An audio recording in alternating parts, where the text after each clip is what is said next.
말씀의 제목은 하나님을 뵙고 있습니다. 한번 따라합니다. 하나님을 뵙고 있습니다. 종교개혁을 했던 마르틴 루터가 상황이 자기에게 불리하게 돌아가고 모든 사람들이 교황의 편으로 서서 생명의 위협까지 느꼈을 때에 루터는 테이블 위에다가 손가락으로 하나님은 살아계시다, 하나님은 살아계시다 하는 글씨를 수없이 써가면서 용기를 얻고 힘을 냈다고 합니다. 목장구름이 뒤덮인 하늘 저편에 찬란한 태양이 빛나고 있는 것을 믿듯이 성도의 고난과 시련의 배후에는 하나님의 임재가, 하나님이 함께 하시는 것을 우리는 믿고 있습니다. 때로는 하나님이 정말 멋있게 한번 나타나셔서 내가 여기 있다고 말씀해 주시면은 좋을 것만 같은 생각이 들 때가 있습니다. 불신자들이 흔히 하는 말이 당신 하나님 보고 하나님 믿느냐 할 때에 하나님을 한 번도 보지 못했으니까 하나님 보고 믿는다고 말할 수도 없고, 그렇다고 해서 무턱대고 하나님을 믿는다고 말하려니 명분도 없고 자존심도 상할 때가 많이 있습니다. 하나님은 정말 볼 수 있는 분이신가요? 성경에는 하나님을 볼 수 없는 분이라고 말합니다. 디모데전서 6장 16절에 보면은 오직 그에게만 죽지 아니함이 있고 가까이 가지 못할 빛에 거하시고 어떤 사람도 보지 못하였고 또 볼 수 없는 이시니 그에게 존귀와 영원한 영광을 돌릴지어다. 아멘. 하나님은 볼 수가 없는 분이라고 말합니다. 그런데 또 성경에는 하나님을 볼 수 있다고 말합니다. 마태복음 5장 8절에 보면은 마음이 청결한 자는 복이 있나니 그들이 하나님을 볼 것이며 했습니다. 그러면 하나님은 볼 수 있는 분입니까? 볼 수 없는 분입니까? 제가 총신 신대원 다닐 때에 설교학을 가르쳤던 내수동교회의 박희천 교수님이 이런 말씀했습니다. 성경에 상반되는 구절이 나오면은 그 구절은 둘 다 맞게 해석하는 것이 맞다. 왜냐하면 한쪽만 맞게 해석하면은 한쪽이 틀리게 되고 성경에 오류가 있는 것이 되기 때문에 둘 다 맞는 것이다. 이렇게 말씀해 주셨습니다. 그렇다면은 하나님을 볼 수 있다는 것도 맞는 것이고 하나님을 볼 수 없다는 것도 맞는 것입니다. 우리의 육안으로 하나님을 직접 볼 수 없다는 것도 맞는 것이고, 그러나 우리의 육신의 눈으로 하나님을 직접 볼 수는 없지만은 그러나 간접적으로 하나님을 본 것이나 진배 없는 그런 우리가 믿음을 가질 때에 하나님을 볼 수 있다고 말할 수 있는 것입니다. 오늘 우리는 직접적으로 두 눈을 통해서 하나님을 볼 수는 없지만은 그러나 간접적으로 하나님을 본 것이나 다름없는 그런 믿음을 가지고 신앙생활하는 저와 여러분 되시기를 주님의 이름으로 축복합니다. 그러면 직접적으로 하나님을 볼 수는 없지만은 간접적으로 하나님을 볼 수 있는 방법이 무엇이 있겠습니까? 이 시간에 몇 가지로 나누면서 은혜의 시간이 되기를 소망합니다. 첫째는 강한 확신은 하나님을 본 것입니다. 성경에 꼭 봐야지만 봤다고 말하지 아니하고 본 것이나 진배가 없을 때에 그것을 보았다고 말하고 있어요.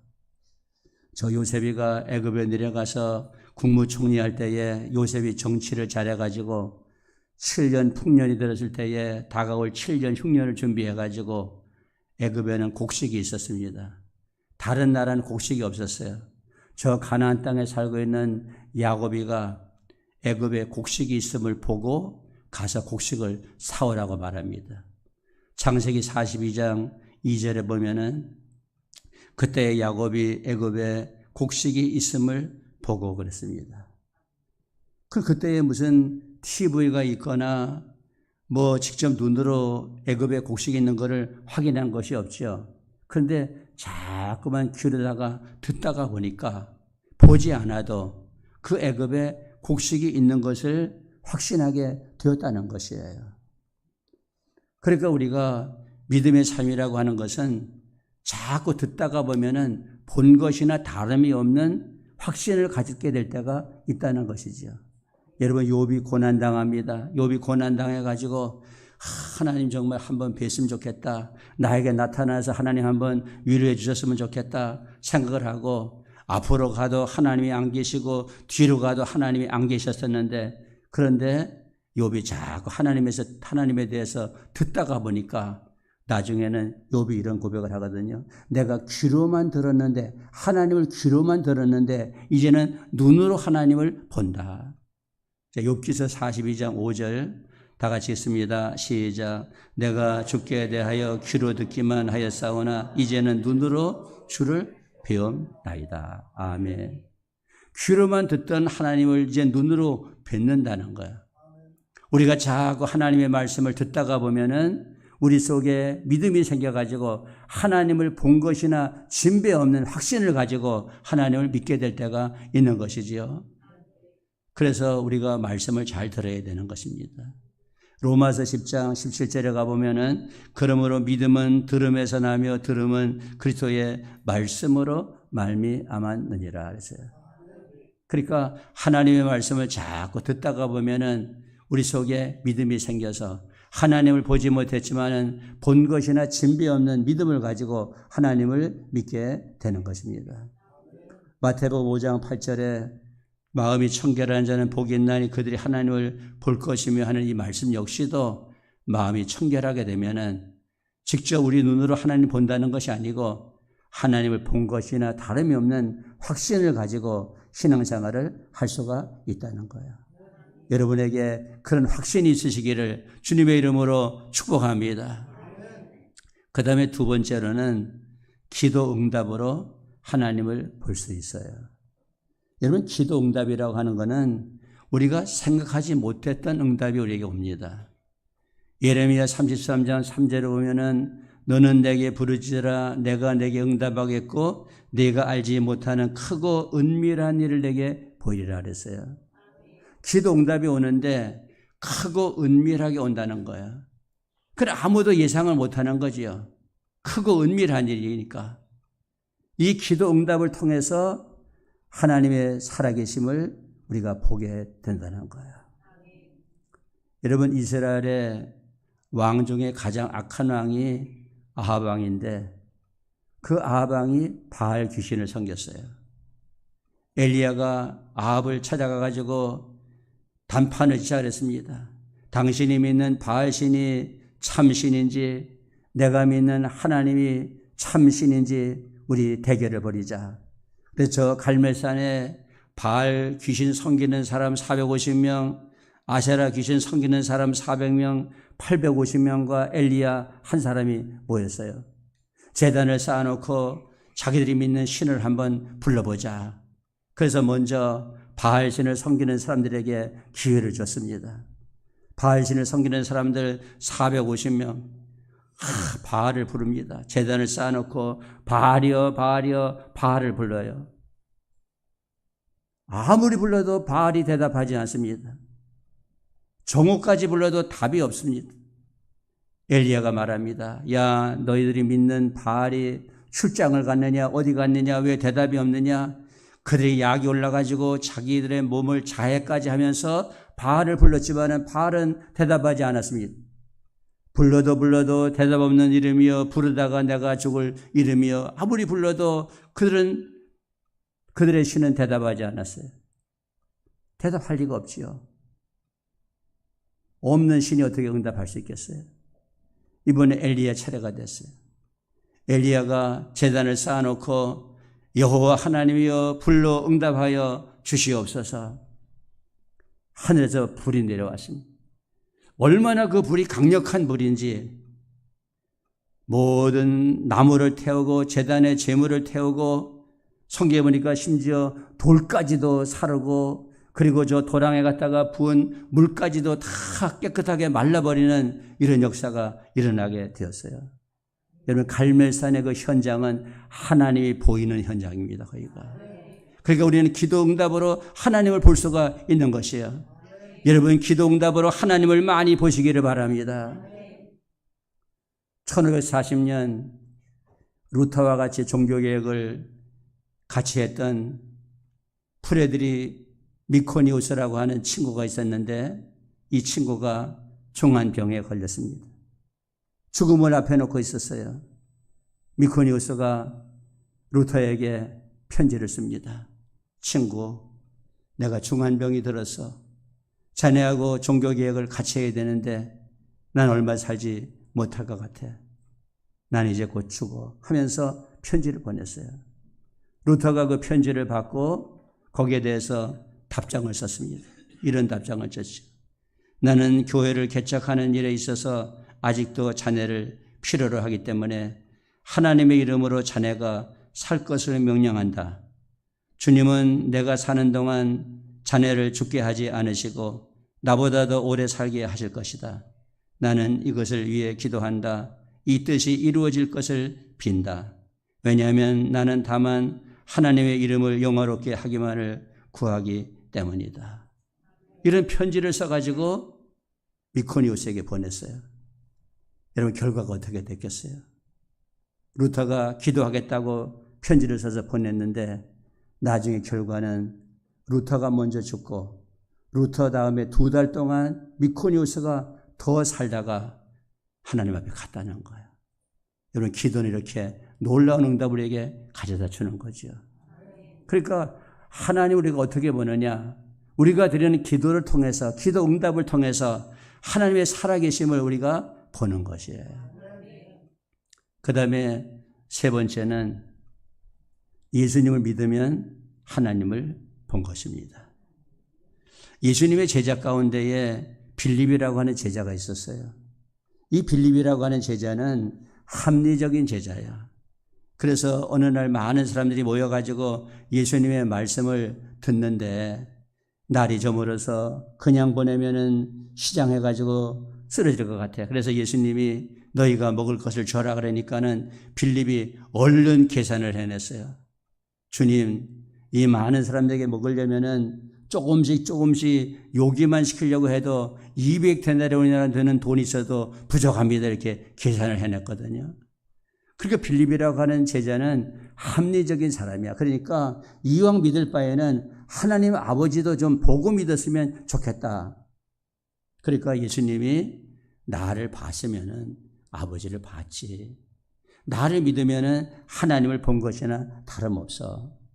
요한복음 14장 8절 9절 같이 있습니다. 시작. 빌립이 이르되 주여 아버지를 우리에게 보여주옵소서. 그리하면 족하겠나이다.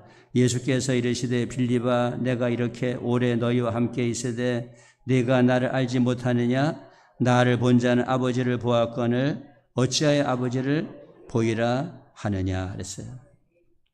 그러니까 예수님은 하나님하고 본체신데 동등됨을 취할 것을 여기지 아니하시고 자기를 비워 종의 형체를 가져 우리와 같은 사람의 모습으로 이 땅에 오셨다는 것이죠. 도성인신 하셨다. 성육신 하신 분이에요. 그러니까 예수님을 본 사람은 하나님을 본 것이다. 오늘 우리는 예수님을 믿습니다. 그렇기 때문에 하나님을 본 것이나 다름이 없어요. 왜냐하면 하나님께서 도성인신에서 예수님의 모습으로 우리에게 오셨기 때문인 것입니다. 그 다음에 네 번째는 형제 자매 모습 속에서 하나님을 봅니다. 우리가 같이 신앙생활하는 형제 자매들 바라보면서 정말 저분 속에 하나님이 계시는구나. 하나님이 저분의 모습으로 저렇게 나타나시는구나 하는 것을 느낄 때가 많이 있다는 거예요. 창세기 1장 27절에 보면 이런 말씀이 있어요. 하나님이 자기 형상고 하나님의 형상대로 사람을 창조하시되 남자와 여자를 창조하시고 그랬어요. 하나님께서 자기 형상대로 사람을 창조하셨다. 그 말은 우리 사람을 하나님의 모습대로 만들었다, 그런 뜻이 아닙니다. 하나님은 우리 영이시기 때문에 우리 사람 같은 모습이 없으시지요. 그런데 우리를 하나님의 모습으로 만들었다, 그런 뜻이 아니고 하나님의 속성을 가지고 태어나도록끔 우리를 창조하셨다는 거예요. 하나님의 속성에는 두 가지가 있습니다. 하나는 비공유적인 속성과 또 하나는 공유적인 속성. 비공유적인 속성은 뭐냐면은 하나님에게만 있고 우리에게는 없는 거. 하나님에게만 있는 속성. 예를 들면은 자존성이라든지 또는 전능성이라든지 전지성이라든지 무소부재성이라든지 유일성이라든지 이런 거는 우리에게는 없는 것이죠. 우리는 전지전능하지 않으니까, 또 무소부재하지 않으니까.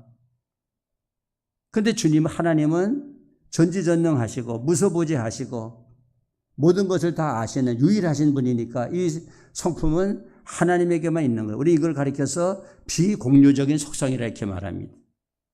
그런데 공유적인 속성은 뭐냐? 하나님에게도 있고 우리에게도 있는 것이에요. 예를 들면은 지혜라든지 거룩이라든지 사랑이라든지 영성이라든지 의라든지 이런 거는 하나님께도 있고 우리에게도 있는 거예요. 물론 하나님에게 있는 만큼 우리에게 있는 건 아니죠. 훨씬 우리가 부족하지만은 그러나 같은 성품을 우리가 가지고 있다는 거예요. 그런데 어느 순간에 하나님에게 있는 성품이 우리를 통해서 나타날 수가 있는 거예요. 그때는 야, 정말 어떻게 저런 모습이 저분 속에서 이렇게 나타날 수가 있겠느냐? 아, 하나님을 보는 것 같다, 이렇게 말할 수 있는 거지요. 여러분, 에사라고 하는 사람이 야곱에게 장자의 명분을 빼앗기고 정말 이 가슴에 한이 생겨가지고 야곱이가 돌아온다고 할 때에 400명의 군대를 거느리고 에사가 달려왔어요. 얼마나 이 야곱이가 심장이 떨렸겠어요. 그런데 하나님께서 그들 형제가 화해할 수 있도록 해주셨어요. 그래가지고 에서가 야곱을 용서해줘. 그러니까 야곱이가 자기를 용서해주는 형의 모습을 보면서 이렇게 얘기를 해요. 형님의 얼굴을 보니까 하나님의 얼굴을 보는 것 같다. 창세기 33장 10절입니다. 야곱이 이르되 그렇지 아니하니다. 내가 형님의 눈앞에서 은혜를 입어 싸우면 청하건대 내 속에서 내 손에서 이 예물을 받으소서. 내가 형님의 얼굴을 배운즉 하나님의 얼굴을 본 것 같사오며 형님도 나를 기뻐하심이니이다. 그러니까 야곱이가 에사의 얼굴을 보면서 형님의 얼굴을 보니까 하나님의 얼굴을 보는 것 같다는 거. 정말 자기가 얼마나 잘못했습니까? 형님의 가슴에다가 못을 받고 형님이 받아야 될 축복을 다 자기가 다 가로챘는데 얼마나 형님에게 모진 일을 했습니까? 근데 그 형님이 자기를 용서해 주는 거예요. 얼싸안고 목을 어긋맞기면서 그 동생을 용서해 주는 거예요. 그 에서의 모습을 보면서 하나님의 얼굴을 보는 것 같다, 이렇게 말하는 겁니다. 우리가 신앙생활하다 보면은 한 교회 안에 있지만 어쩌면 저럴 수 있겠나. 정말 저분을 보면은 하나님이 저분을 통해서 역사하시는구나 하는 것을 느낄 수가 있다는 거예요. 가족을 잃었으면서도 얼마나 비통합니까? 얼마나 외롭습니까? 그렇지만은 그걸 내색하지 아니하고 여전히 교회를 잘 섬겨주고 있어요. 많은 핍박을 받고 집에서도 몇 번씩 쫓겨나서 목사님, 저 이제 교회를 좀 쉬어야 되겠어요. 신앙생활 좀 쉬어야 되겠어요. 이런 말을 할 만도 한데 다 그거를 견뎌내면서 믿음 생활을 여전히 또 잘해주고 있어요. 생활이 어렵고 힘들지만은 교회의 의무를 감당하면서 또 교회를 잘 섬기고 봉사해주고 있어요. 여러 가지 비난을 받고 핍박을 받고 좋은 소리 못 듣지만은 그거를 다 인내하고 감수하고 견뎌내면서 교회를 잘 섬겨주고 있어요.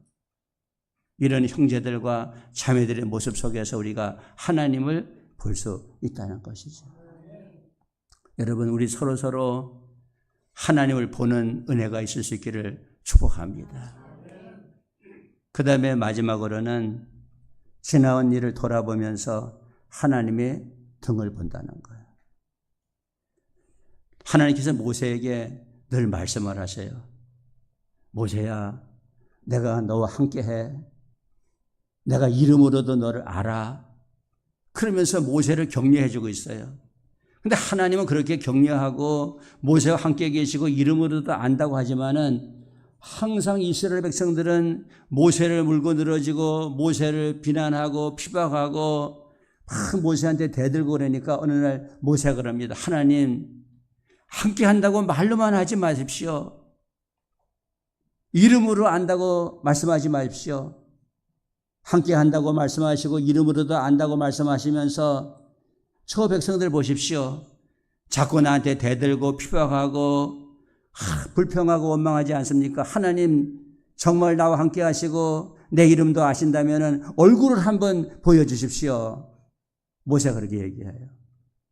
그래서 출애굽기 33장 18절에 보면은 모세가 이르되 원하건대 주의 영광을 내게 보이소서 그랬어요. 이 주의 영광을 내게 보이라는 것은 하나님 얼굴 좀 한번 보여주십시오. 어디 계십니까? 이름으로도 안다고 하시고 함께 하신다고 하시면서 얼굴도 안 보여주시고 하나님 얼굴 한번 보여주십시오. 영광을 보여주시옵소서. 하나님께서 얼굴을 보여주시면은 모세가 죽겠거든요. 왜? 하나님을 보면 죽으니까. 그래서 하나님께서 모세의 얼굴을 손으로 가리시면서 딱 지나가신 후에 하나님의 등을 보여주시는 거예요. 그래서 모세가 하나님의 등을 보았다. 자, 출애굽기 33장 23절입니다. 손을 거두리니 네가 내 등을 볼 것이요 얼굴은 보지 못하리라 그랬어요.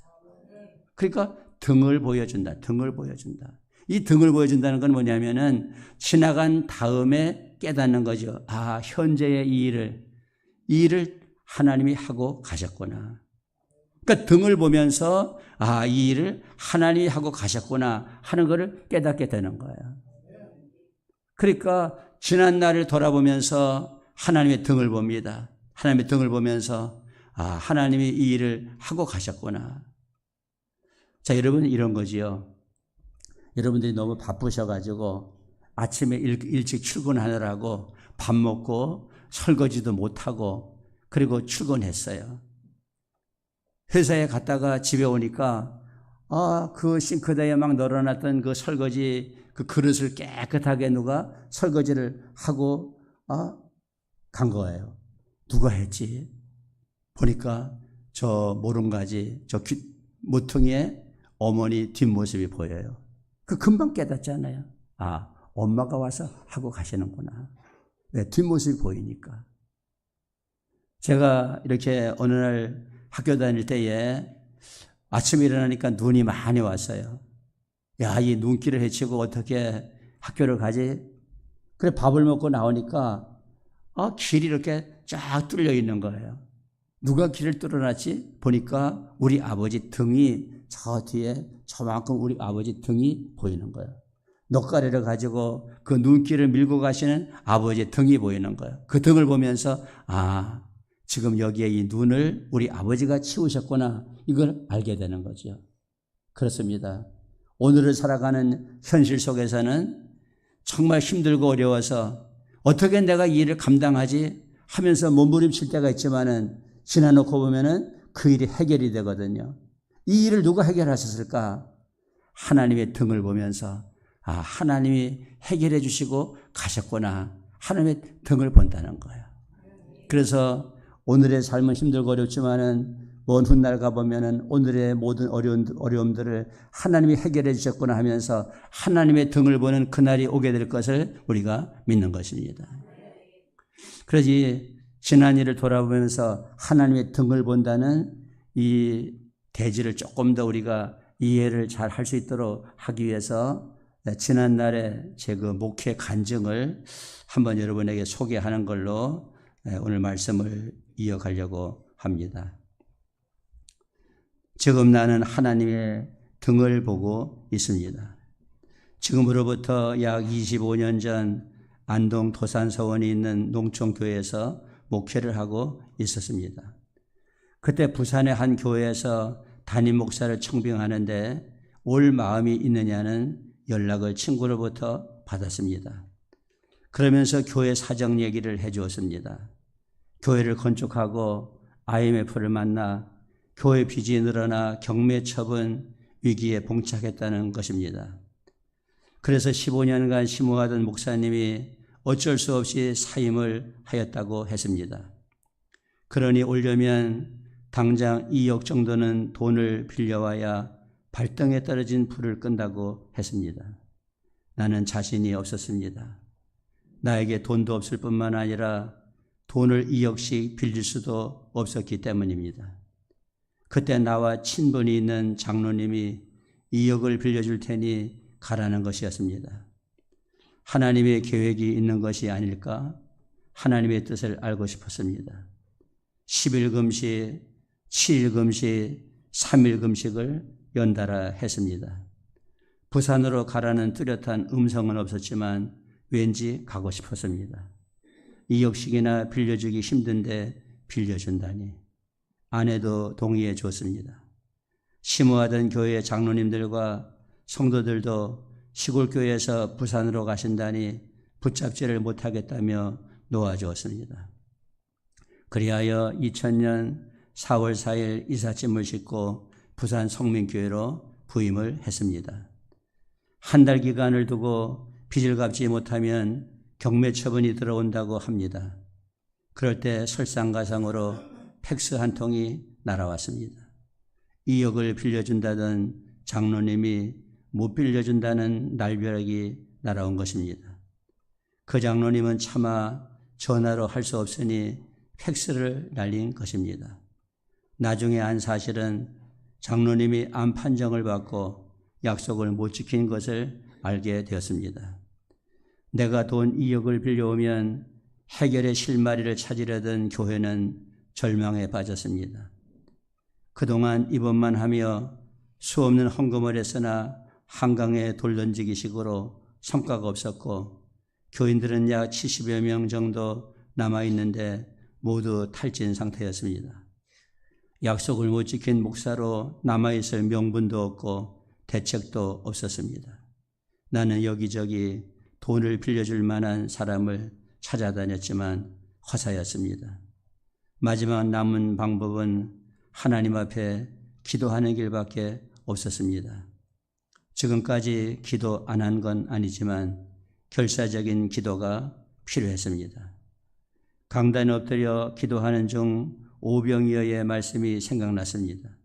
현재 내게 있는 것을 드리고 주님의 기적을 기대하고 싶었습니다. 농촌교회에서 이사 올 때 퇴직금 명목으로 500만 원을 주었는데 이사 비용으로 150만 원 쓰고 남은 돈 350만 원을 드리고 결혼할 때 아내와 나는 반지와 목걸이 등을 드렸습니다. 그리고 사례비를 받으면 매월 30만 원 정도씩 3년간 적금을 부을 생각을 하고 1천만 원을 대출하여 드렸습니다. 농촌에 교회가 없는 지역에 교회를 개척하려고 준비해 두었던 시골 땅 440평을 드렸습니다. 나의 전 재산을 드린 셈입니다. 그런 다음 주일날 강단에서 선포하였습니다. 오늘부터 교회빈 문제가 해결될 때까지 무기한 금식입니다. 2억의 약속을 못 지킨 목사라고 가라면 가겠습니다. 그러나 저를 신임하고 한 번만 헌금을 해주시면 교회가 일어날 수 있습니다. 해결 안 되면 금식하다 죽겠습니다. 그리고 무기한 금식에 들어갔습니다. 강단에만 서면 성도들이 나를 쳐다보며 울었습니다. 죽고자 하는 자는 산다는 성경 말씀대로 하나님은 나를 죽이지 않으셨습니다. 금식이 그리 오래지 않아 2억 6천만 원의 헌금이 들어왔습니다. 그때 수술을 뒤로 미루고 헌금한 성도도 있었고 재래식 화장실 달린 집에 살면서 좀 나은 집으로 가려고 준비했던 보증금을 드린 성도도 있었습니다. 큰 교회로 치면 놀랄 액수가 아니지만 그때 교회 사정으로는 몇십억이 헌금된 것과 같습니다. 그 돈으로 이자만 1억 3,500만 원을 갚고 19.7%까지 연체되어 있는 이자율을 내렸습니다. 이 일로 경매 처분의 위기를 벗어나게 되었습니다. 그 후 교회도 점점 부흥되고 헌금도 늘어나 서서히 부채를 청산하게 되었고 교육관과 사택까지 마련하여 현재에 이르게 되었습니다. 지금은 빚이 한 푼도 없는 교회가 되었습니다. 모든 성도들이 전선을 함께 넘어온 전우처럼 서로 잊지를 못하고 사랑하며 행복한 교회가 되었습니다. 돌아보면 모든 것이 하나님의 은혜입니다. 모세가 힘들어 하나님을 보여달라고 하였을 때 하나님은 모세의 얼굴을 손으로 가리시고 그 앞을 지나신 후 등을 보여주셨습니다. 하나님은 등을 보여주시는 분이십니다. 지난 후에 그 일이 하나님이 해결하신 일이라는 것을 알게 하시는 것입니다. 시간이 지난 후 우리 앞을 지나시며 문제를 해결하신 하나님의 등을 보게 되는 것입니다. 만약 그때 장로님이 2억을 빌려주었다면 그것도 빚이 되어 매달 이자 나가고 원금도 불어나게 되었을 것인데 안 빌려준 것이 다행입니다. 이렇게 하나님은 좋으신 분이십니다. 부채를 청산한 일뿐만 아니라 내 목회의 모든 여정이 다 하나님의 은혜였습니다. 나는 지금도 하나님의 등을 보고 있습니다. 아멘. 이제 말씀을 맺으려고 합니다. 결론적으로 강한 확신은 하나님을 본 것입니다. 두 번째로 기도의 응답으로 하나님을 볼 수 있습니다. 셋째는 예수님을 믿으면 하나님을 본 것입니다. 넷째는 형제자매 모습 속에서 하나님을 봅니다. 다섯째는 지난 일을 돌아보며 하나님을 봅니다. 우리 육신의 눈으로는 하나님을 볼 수 없지만 그러나 이런 간접적인 방법을 통해서 하나님을 본 것이나 진배 없는 이런 믿음을 가지고 승리하는 우리 성민 가족들 다 되시기를 예수님의 이름으로 축복합니다. 기도하겠습니다.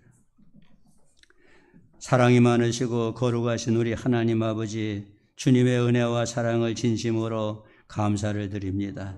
우리 육신의 눈으로는 하나님을 볼 수 없지만은 그러나 강한 확신을 가지고 하나님을 보게 하여 주시고 기도의 응답으로 하나님을 보게 하시며 예수님을 믿음으로 하나님을 보고 형제의 자매 모습 속에서 하나님을 보면서 지난 일을 돌아보며 하나님의 등을 보는 가운데서 확신을 가지고 믿음으로 승리한 우리 성민 가족들 다 되게 하여 주시옵소서.